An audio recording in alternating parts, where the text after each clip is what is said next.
Hey guys, on this video I'm going to be talking about the second episode of Cruel Summer, and it is called A Smashing Good Time, and I will be going into full spoilers as always for this one, and it's pretty much on point. I had a good time with the first episode. I was into much of what it was doing. In fact, I went back and watched it again because my mum needed to catch up with it before the second episode. And actually, the first episode, I will say, I liked even more the second time around. There were sort of little things I picked up which I didn't the first time around, so that's definitely a good sign. And this episode was strong as well. I'm not sure I liked it as much, and probably the reason is then it repeats the same structure as the first one. This time, as I thought, we did focus on Kate and what happened to her during the time period in contrast to Jeanette. And it could just be a personal thing where maybe I wasn't quite as into the Kate drama as I was Jeanette's drama. I think in a way they go through a lot of the similar things, which is part of the point. I think that's what they were going for, but I think that's just a little small thing, but I can't really fault the episode too much. It's another strong episode. The actress playing Kate, is it Nicole Holt or Nicola Holt? Olivia Holt, that's it. She's very good as well, very natural. And I guess by sort of showing these two sides now, where you've had an episode for each character, I think one of the things it's showing is that these are just two regular teenage girls going through kind of typical relatable stuff, and that includes Kate, even though she's from like the richer side of the tracks and what have you. That brings its own pressure, and once again the drama does a good job of presenting Kate as a very normal girl. And I think that's good for suspense and drama, because it makes it hard to really say, well, is she cynical? What is she up to, sort of thing. Similar with Jeanette. I mean, Jeanette at this stage out of the two looks the more suspicious, just because obviously she's the one who benefited from Kate's disappearance, and I think that first episode purposely set her up as like the more suspicious, because she idolized Kate and wanted her life, which kind of makes me wonder if we are heading for a twist. But once again in this, I think it does give the impression of Kate being a typical teen girl, and that she is actually quite grounded. She is friendly, and I think in that way the show is subverting the normal stereotype, because it would normally be reversed. It would normally be Gillette, that's a shaving gel, Jeanette, who would be at first the more sympathetic, and Kate would be presented as the opposite, and then it might change later. But I think at least at the moment Kate's sort of very grounded. There's one of the big early scenes is at this spin class, and that is when Kate and her mum go to the spin class, and Jeanette's there with her mum Cindy, and we get a little bit of a background in this episode, and there's been a bit of friction between the two families, and that I think you might say this feels a bit clunky, but I guess it's motivations and it's an insight, because later on in the episode Kate's mum, whose name I forget, is sort of talking about how Cindy like fixated on her, and and that's why, she's never really trusted her and has always shied away from being her friend. And obviously it may be an excuse, but they're playing up that idea of this is sort of history repeating herself, with now Jeanette doing the same to Kate. But in any case, I like the opening in the spin class because you once again have Kate being perfectly nice and friendly. There's an adorable shot of just in the back of the class, looking kind of all nerdy and sort of, not quite doing it, but she's putting an effort in. And at one point, Kate gives a friendly wave, and it's outside of the class when Kate's leaving with her mum, and we just start to see what an awful person Kate's mum is, because Cindy and Jeanette come up to them and trying to be friendly, and it's just Kate's mum who isn't being friendly. I mean, obviously not directly, but when they invite her to something, she's looking for an excuse to get out of it, and Kate's trying to push her and yeah, let's do this, that sounds like fun. And I think what I got from this scene and this episode is then I think Kate is in this position because of her mum. It's almost like there's pressure on her to be part of the family, to be part of this facade of perfection and popularity. Because another example of that is then they host a party when Kate is found later in 95. So this becomes a question mark around the town. They choose the day of her being rediscovered, or the day after, whichever it's supposed to be, but right after she's been found again, to throw a party, whereas you would think any normal family would have taken a bit of time with their daughter. They would enjoy having her back and ease her back into life. But oh no, this family, they're just pushing her to be part of this sort of get together. And I think that's a whole side of it. Then her mother is just kind of awful. We see her in this episode. It's all about the image, because there's this subplot where Kate believes the stepdad is cheating on her mother, and the stepdad is a big NFL or ex-NFL player. That's part of his background, so he's quite well known and popular because of that. But he actually seems like a solid sort of guy. But at one point, Kate overhears him on the phone talking to this other girl from the club, and it definitely sounds like a flirty conversation.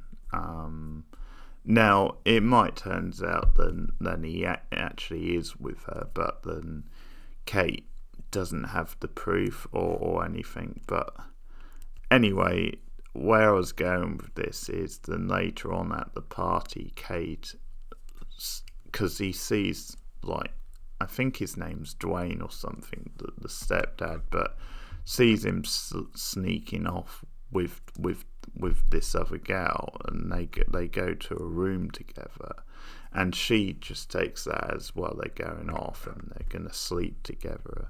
So she takes this to her mother, and this is when the mother just becomes full-blown obnoxious, kind of in your face, where she immediately shuts Kate down. And she has this really annoying habit, the mother, which is a nickname for Kate, where she just calls her Kitty Kate. She does it 5 or 6 times in the episode. It sort of does grate a bit after a while, but something which I came away from the episode is then I think the mother because she obviously shuts down this idea from Kate, and then later on when Kate comes back and is quite embarrassed and sort of apologises, said sorry, I got the wrong idea, she's still like really aggressive and in her face, and it's like, you're causing a scene, I don't have time for this. And I think I partly took away then, even if she thought her husband was having an affair, she doesn't have time to deal with it. It's like her main concern is just living out this facade, staying in the spotlight, and just controlling the sort of message. It's like, it's almost like Kate coming home is like an embarrassment to her, and she just wants to spin it into like something positive, and hey, everything's fine, nothing's wrong with this family. And I think that's why the character stuff with Kate in the episode is so good, and the actress does such a good job, because it is like a very grounded performance. And once again, you get the same sort of deal as Jeanette in the first episode, where each sort of like phase of the story, each like era, it's a different sort of style. And again, you get like the more muted style with Kate in the present, where things are like taken up a notch with the whole court case, and we find out at the end that Jeanette is like countersuing them because of Kate's claim and what have you. But I think one of the main contrasts is I think that Kate doesn't really change a lot over the 3 years.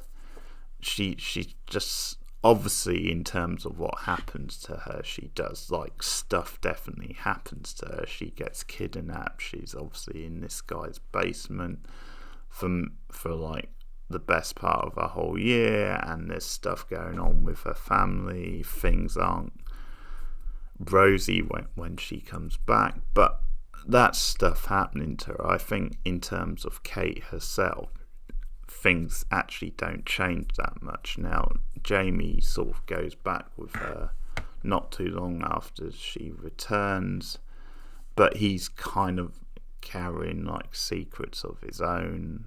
But I think that's part of the contrast, though, that then Kate is sort of the same person throughout, whereas I think Jeanette changes as a person, and I think I find that sort of quite interesting. There's some good like connective sort of stuff as well, again, which connects like the 3 different time periods, because, for example, there's 2 different speeches we see that Kate's mother give at like the parties, like 2 different, like 94 to 95, and the first one is at this like previous party where the acting principal, Martin Harris, who of course is the one who ends up kidnapping Kate, he's there and they welcome him to the town. So we see that the first speech is like welcoming him, and then a year later, obviously, all this has come out, and he was shot dead by the police when they found Kate there. So it's like she's like, yeah, damning him to hell the next year. So it's quite a well done sort of connective bit of like storytelling. And obviously the drama like intensifies, because at one point Jeanette is trying to get Jamie to see her, to try and convince him that there's nothing going on, or she's sort of innocent and she's not guilty of what Kate has accused her of. I think one thing is that I find the actor playing Jamie a little wooden. I don't think he's the best. It's might be then he's not the most interesting character. Obviously that could change. I think he seems a solid enough guy, and again he comes off as quite normal, which I like. But yeah, I'm not sure the actor's the best. I'm not as into his character as I am the other like characters, but obviously in the latter, in the 95 period, we see Kate starting to go off the rails a bit, starting to get into drinking, and it's sort of this. Well, it's the middle period actually, and this is what leads her to meeting Harris for the technically second time, because there was the party, and it sort of leaves her quite vulnerable. So that builds to the end of the episode. There is actually one other thing that I quite enjoyed, and that's when at the initial party, which is, it's sort of confusing with all the jumping back and forth, but the middle party, I do like that actually Jeanette and Vincent and Mallory all show up, and they start they just throw stuff. They're pepper spraying the backyard and throwing stuff and all this, and it's another one of these things that they've put on their to-do list before they reach a certain age, before they graduate. So one of these bucket list style things that they were talking about in the first episode. So that's good. Then they come back to that. And there's an interesting look actually from Kate when they're running away, and her and Jeanette sort of exchange a look, and I think it's that sort of look which is Kate almost being a bit envious that she doesn't have that life. She doesn't have a more carefree life, and that's due to the restraints that her mother put on her. So yeah, that was an interesting moment. So I think thinking about that moment, I do have one or two ideas, because obviously Martin Harris works into this somehow, and he was at that party. So I'm sort of thinking that obviously someone maybe Jeanette had something on him and she kind of got him involved. Or I'm actually now starting to think the opposite. I'm starting to think that maybe Kate, longing for a different life, longing for a way out of her sort of highly pressured life, then she actually struck up a partnership with Harris. Then I mean, I don't know, it's hard to say then the whole thing was a ruse, but maybe it was. Maybe that was part of the plan. I guess that would be a different way to do it, a different twist than it was just as simple as Jeanette, arranged for it. And I mean, it could be something where she blackmailed Harris into agreeing to do it. But yeah, I do sort of have a feeling now that it could be the opposite, and that could be the twist, because at the moment it's sort of looking more like Jeanette is the wrong party, and that Kate is the victim. But because it's episode 2, I'm sort of thinking there's going to be something more to it. Oh, and the only other thing is that at the end of the episode, Kate comes to the police because she's finally ready to make a statement, and it turns out she's got Jeanette's necklace. She says to them, "Why would I have this if I wasn't telling the truth?" So she has in her possession Jeanette's necklace that we've saw in the previous episode. So quite the ending, but If you're watching this for the first time and you're up to the same point, let me know your theories in the comments below. Like and subscribe, and I'll be back soon with episode 3. In fact, probably very soon, because I plan on watching it tomorrow, and the review should be up soon anyway. But yeah, like and subscribe, share me out on social media. You can also ding the bell on YouTube to get notifications. Thanks for listening. See you again.